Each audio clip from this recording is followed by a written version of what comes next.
Hello everyone, once again welcome back. आज हम discuss करेंगे ऑर्गेनाइजेशनल बिहेवियर में सोर्सेज ऑफ एटीट्यूड। ठीक है। और जो मैं आज का हमारा जो मेन टॉपिक है वो है डेवलपिंग पॉजिटिव एटीट्यूड। तो ये आज हम डिस्कस करने वाले हैं हमारे आज के वीडियो लेक्चर में। ठीक है। So let's start the topic. Attitude हम काफ़ी लेक्चर कवर अप कर चुके हैं। आज हम कवर करेंगे डेवलपिंग पॉजिटिव एटीट्यूड। जो भी हम बात कर रहे हैं किसी भी एक पॉजिटिव एटीट्यूड की, जो ऑर्गेनाइजेशन के पॉइंट ऑफ व्यू से बहुत ज़्यादा इम्पॉर्टेंट और बहुत ज़्यादा वैल्यूएबल है।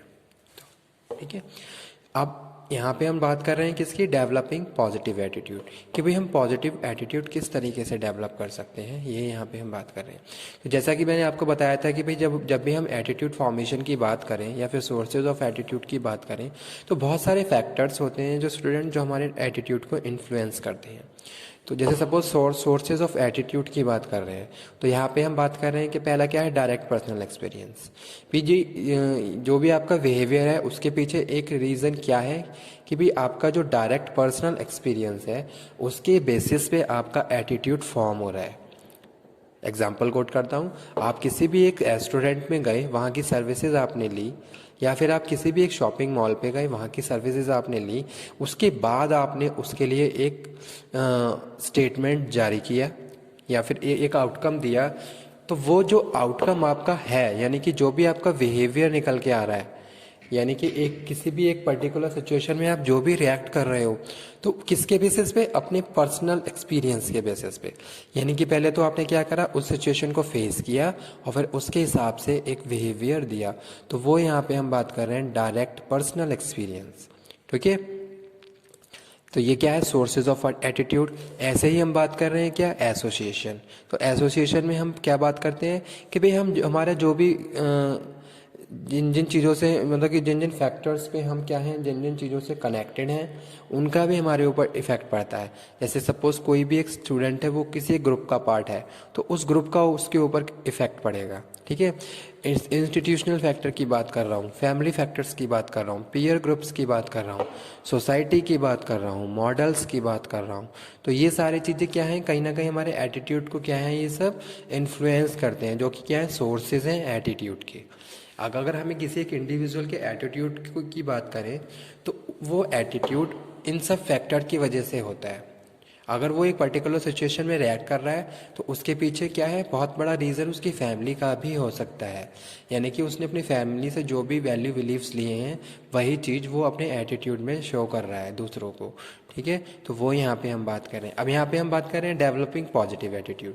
तो पॉजिटिव एटीट्यूड कैसे हम डेवलप कर सकते हैं, अगर किसी भी ऑर्गेनाइजेशन की बात करें तो उस ऑर्गेनाइजेशन की यही कोशिश रहती है कि भी मेरी ऑर्गेनाइजेशन में जितने भी एम्प्लॉयज़ काम कर रहे हैं, पहली चीज़ वो मोटिवेटेड रहें, वो हमेशा मोटिवेट रहें किसके लिए, काम के लिए। दूसरी चीज़ वो सेटिस्फाई रहें, ऐसा ना हो कि वो सेटिस्फाई ना हो। जब तक वर्कर एम्प्लॉय सेटिस्फाई नहीं होंगे तब तक वो उनकी प्रोडक्टिविटी नहीं बढ़ेगी। ठीक है। और ये सारी चीज़ें ही कहीं ना कहीं हमारे एटीट्यूड को क्या है, इन्फ्लुएंस करती हैं। अगर किसी वर्कर्स को टाइम पे मोटिवेशन दिया जा रहा है, एप्रिसिएशन दिया जा रहा है, वो सेटिस्फाई है अपनी जॉब से, तो ये सारी चीज़ें उसके पॉजिटिव एटीट्यूड को फॉर्म करेंगी टुवर्ड द ऑर्गेनाइजेशन। ठीक है। पहली चीज़ ये हम बात कर रहे थे। तो यहाँ पे पहला पॉइंट क्या लिखा हुआ है, कंटिन्यूस लर्निंग। कंटिन्यूस लर्निंग, एक ऑर्गेनाइजेशन जहां वर्कर्स को मोटिवेट किया जा रहा है कि भाई आप ऑन द जॉब भी क्या है, बहुत सारी चीज़ों को लर्न करते रहिए ताकि आप उन सारी चीज़ों को बहुत अच्छी से समझ सकें, सीख सकें और आने वाले टाइम में उनको सेल्फ इम्प्लीमेंट भी कर सकें। ठीक। तो अगर किसी भी ऑर्गेनाइजेशन का इस तरीके का इन्वायरमेंट है तो कहीं ना कहीं वहाँ पे पॉजिटिव एटीट्यूड क्या हो जाएगा, फॉर्म हो जाएगा। ठीक है भाई। अगर कंटिन्यूस लर्निंग की बात कर रहे हैं तो ये तो एक इम्पॉर्टेंट फैक्टर है किसी भी एम्प्लॉय के लिए है, किसी भी ऑर्गेनाइजेशन के लिए, क्योंकि जो समझदार जो लोग हैं वो हमेशा क्या करते हैं, अपनी लाइफ में जो भी वो एक्सपीरियंस करते हैं वहाँ से कुछ ना कुछ सीखते रहते हैं। आप कुछ भी फेस कर रहे हो, किसी भी एक दिन में आपने किसी एक पर्टिकुलर डे की बात करें, होल डे आपने जो जो इंसिडेंट फेस करे, चाहे वो अच्छे थे चाहे बुरे थे, लेकिन वो सारी चीज़ें आपको कुछ ना कुछ सिखा के गई। ठीक है, उसके बाद आपका एटीट्यूड वहाँ पे क्या हुआ, इन्फ्लुएंस भी हुआ। जैसे सपोज अभी मैं यहाँ पे एक पर्टिकुलर सिचुएशन में क्या है रिएक्ट कर रहा हूँ, अब वो मेरा जो रिएक्शन होगा उसके पीछे मेरा प्रायर एक्सपीरियंस भी यूज़ हुआ है कि भाई प्रायर लास्ट टाइम ये इस तरीके से कि कोई सिचुएशन हुई थी तो मैंने इस तरीके से हैंडल नहीं किया था, अब सेम चीज़ सेम मिस्टेक मुझे दोबारा से रिपीट नहीं करनी है। ठीक है, तो ये सारी चीज़ें हमें क्या कर रही हैं, इन्फ्लुएंस कर रही हैं। तो वो यहाँ पे हम बात करें continuous learning, it is a very important factor for the employees who are taking initiate, ठीक है, फॉर देयर सेल्फ लर्निंग। वो अपनी लर्निंग के लिए क्या कर रहे हैं, अगर मोटिवेटेड हैं तो कहीं ना कहीं ये क्या है, पॉजिटिव एटीट्यूड फॉर्म करने में बहुत ज़्यादा हेल्प करेंगे। ऑर्गेनाइजेशन में आप काम कर रहे हो, आपका बॉस आपको बहुत सारी चीज़ें सिखा भी रहा है, तो कहीं ना कहीं ये सारी चीज़ें आपके उस बॉस के लिए आपका क्या होगा, पॉजिटिव एटीट्यूड रहेगा। अगर कोई भी आपके लिए सपोर्टिव है, आपके साथ पार्टिसिपेट कर रहा है हर चीज़ में और साथ के साथ एक लर्निंग एनवायरनमेंट क्रिएट कर रहा है, तो ये सारी चीज़ें कहीं ना कहीं हमें इन्फ्लुएंस करेंगी। सेकंड है become role model, become role model. ठीक है, अगर आप किसी के लिए रोल मॉडल बन रहे हो तो ये भी बहुत बड़ी चीज़ है। ठीक है, जो उसके एटीट्यूड को क्या करेगी, फॉर्म करेगी, पॉजिटिव एटीट्यूड डेवलप करेगी। जैसे कि कुछ लोग बहुत सारी सेलिब्रिटीज़ को पसंद करते हैं, वो जैसा कर रहे हैं वो उनके उसके हिसाब से उनका एटीट्यूड भी चेंज हो रहा है, तो एक ये फैक्टर भी सामने आता है। ठीक है, तो वही चीज़ यहाँ पे हम बात कर रहे हैं, बिकम रोल मॉडल। जो रोल मॉडल होते हैं ये भी बहुत ज़्यादा हेल्प करते हैं to develop a positive attitude toward the other one. तो वो यहाँ पे हम सेकंड पॉइंट में बात कर रहे हैं। थर्ड वन स्टूडेंट बात कर रहे हैं create positive work environment. Okay, आप कोई भी ऑर्गेनाइजेशन रन कर रहे हो, आप कोई फैक्ट्री चला रहे हो, जब तक आप वहाँ पे पॉजिटिव एनवायरनमेंट क्रिएट नहीं करोगे तब तक वर्कर्स का एटीट्यूड भी पॉजिटिव नहीं रहेगा।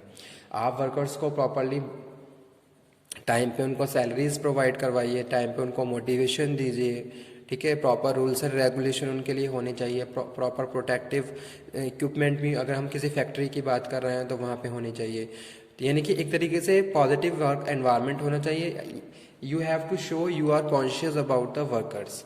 अगर आप कोई भी फैक्ट्री या कोई भी कंपनी ऑर्गेनाइजेशन रन कर रहे हो तो आपको ये शो करना है कि भाई आप भी क्या हो, कॉन्शियस हो अपनी वर्कर्स के लिए। ऐसा नहीं है कि बस आपको बस उनसे काम लिया और डजेंट मैटर कि उनका हेल्थ इशू क्या है या कोई हेल्थ प्रॉब्लम तो नहीं है। इन सारी चीज़ों को भी आपको प्रॉपरली कंसीडर करना है और वर्कर्स के हर एक एस्पेक्ट को प्रॉपरली आपको कंसीडर करते हुए फाइनली जो भी उनके फंक्शंस हैं वो परफॉर्म करवाने हैं। तो ये सारी चीज़ें कहीं ना कहीं एक पॉजिटिव वर्क एनवायरनमेंट क्रिएट करती हैं। ओके, उनको प्रॉपरली फैसिलिटी देनी है, सारी फैसिलिटीज़ उनके पास होनी चाहिए जो भी रिक्वायर्ड है। और उसी के साथ साथ आप ये सारी चीज़ें कहीं ना कहीं अगर पॉजिटिव वर्क एनवायरनमेंट है तो वहाँ पे उनको जो वर्कर्स हैं उनका एटीट्यूड भी क्या होगा, पॉजिटिव रहेगा अपनी जॉब के लिए और साथ साथ ऑर्गेनाइजेशन के लिए। तो वो यहाँ पे हम थर्ड पॉइंट में डिस्कस कर रहे हैं। नेक्स्ट है ऑर्गेनाइजिंग पिकनिक। आप टाइम टू टाइम वर्कर्स के लिए अगर कोई पिकनिक वगैरह भी ऑर्गेनाइज कर रहे हो, कोई पार्टी ऑर्गेनाइज कर रहे हो, तो ये सारे भी क्या है, मोटिवेशनल फैक्टर्स हैं जो उनको पॉजिटिव एटीट्यूड फॉर्म करने में उनकी हेल्प करते हैं। जैसे आपने देखा होगा बहुत सारी ऑर्गेनाइजेशंस ऐसी होती हैं जो अपने एम्प्लॉयज़ के लिए ट्रिप अरेंज करती हैं या फिर कोई पिकनिक उनके लिए अरेंज किया, तो ये सारी चीज़ें क्या हैं, कहीं ना कहीं पॉजिटिव एटीट्यूड फॉर्म करने में हेल्प करती हैं। नेक्स्ट है सेटिंग चैलेंजिंग टारगेट्स। ऐसा नहीं है कि वर्कर्स डेली वही बोरियत वाली जॉब करते जा रहे हैं। Day to day you have to set a new targets for your workers. तो ये सारी चीज़ें क्या है, उन्हें मोटिवेट कर रही हैं। और टारगेट सेट करने के बाद जो भी टारगेट कंप्लीट कर रहे हैं आप उनको अप्रिशिएट भी करें, आप उनको मोटिवेट करें, ताकि उससे और वर्कर भी क्या हों, मोटिवेट हों और फ्यूचर में वो भी वो सारी चीज़ें करने की कोशिश करें। तो वो यहाँ पे हम बात कर रहे हैं सेटिंग चैलेंजिंग टारगेट्स। जैसे कि आपने देखा होगा कोई कॉन्सेप्ट या कोई भी एक कंपटीशन रखा जाता है, जैसे सेल्स फोर्स के लिए कोई भी कंपटीशन रखा गया कि भाई जो इतनी सेल्स कंप्लीट करेगा उसको ये बेनिफिट दिए जाएंगे, ये इस तरीके से कोई ट्रिप टिकट दिए जाएंगे, कुछ भी हो सकता है, फाइनेंशियल और नॉन फाइनेंशियल बेनिफिट। तो ये सारी चीज़ें कहीं ना कहीं वर्कर्स को और वर्कर्स के एटीट्यूड को पॉजिटिव में चेंज करेंगी। तो वो यहाँ पे हम बात कर रहे हैं। नेक्स्ट है प्लान एप्रिसिएशन वीक। जो अभी मैंने आपको बताया कि हर ऑर्गेनाइजेशन में ये सारी चीज़ें होनी चाहिए कि भी जो वर्कर्स काम कर रहे हैं आप उनको वन बाय वन क्या करें, उनको एप्रिशिएट भी करें, और जो वर्कर्स प्रॉपरली काम नहीं कर पा रहे हैं आप उनको कंसल्ट करें, उनको ट्रेनिंग प्रोवाइड करें ताकि वो भी टाइम पे अपना वर्क कंप्लीट कर सकें। तो ये यहाँ पे हम बात कर रहे हैं इसकी प्लान एप्रिसिएशन बी। उस वीक में आप क्या करोगे, अपने वर्कर्स को क्या है एप्रिशिएट करोगे उनकी जॉब के लिए, उनके टास्क के लिए। तो स्टूडेंट यही यहाँ पे हम बात कर रहे हैं डेवलपिंग पॉजिटिव एटीट्यूड। तो ये सारे फैक्टर्स हैं जो आपके एटीट्यूड को क्या है पॉजिटिविटी में कन्वर्ट कर सकते हैं। ठीक है, तो किसी भी ऑर्गेनाइजेशन के सक्सेस के लिए बहुत ज़्यादा इम्पॉर्टेंट है कि उसके जो भी वर्कर्स हैं वो क्या हैं, उनका एटीट्यूड क्या है पॉजिटिव रहे अपनी जॉब के लिए और अपनी ऑर्गेनाइजेशन के लिए, तभी वो ऑर्गेनाइजेशन टाइम पे अपने टारगेट्स और अपने गोल्स को अचीव कर सकती है। अगर वर्कर्स पॉजिटिव रिएक्ट नहीं कर रहे हैं, वर्कर्स अपनी जॉब से सेटिस्फाई नहीं है, that time you have to find out the reason why they are behaving like this, कि वो एक पर्टिकुलर मैनर में अगर बिहेव कर रहे हैं या पॉजिटिव बिहेव नहीं कर पा रहे हैं तो उसके पीछे रीज़न क्या है। तो वो सारी चीज़ें भी वहाँ पे टाइम पे क्लियर होनी चाहिए। क्या वर्कर्स अपनी सैलरी से सेटिस्फाई नहीं है, क्या वर्कर्स वर्किंग कंडीशन से सेटिस्फाई नहीं है, क्या वर्कर्स को प्रॉपरली आपस में या कोई कॉन्फ्लिक्ट क्रिएट हो रहा है, कोई जैसे सपोज कोई ऐसी सिचुएशन अराइज हो गई आपस में कॉन्फ्लिक्शन बहुत ज़्यादा बढ़ गया है, इसका असर अदर पूरे डिपार्टमेंट पे पड़ रहा है। तो ये सारी सिचुएशन आपको फाइंड आउट करते रहना चाहिए। तो इसी तरीके से हम क्या कर सकते हैं, अगर वर्कर्स के हर एक पॉइंट को प्रॉपरली समझेंगे और उन सारे जो भी प्रॉब्लम्स हैं उनको टाइम पे सॉर्ट आउट करेंगे तो ये सारी चीज़ें हेल्प करेंगी हमारी ऑर्गेनाइजेशन की प्रोडक्टिविटी के लिए और साथ के साथ डेवलपिंग पॉजिटिव एटीट्यूड ऑल्सो। ठीक है, तो ये आज हमने कवर अप किया डेवलपिंग पॉजिटिव एटीट्यूड।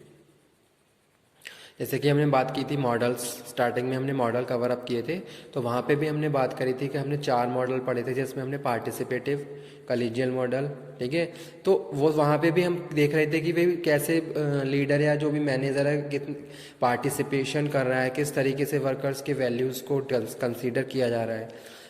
तो वो सारी चीज़ें हम यहाँ पे बात कर रहे हैं डेवलपिंग पॉजिटिव एटीट्यूड।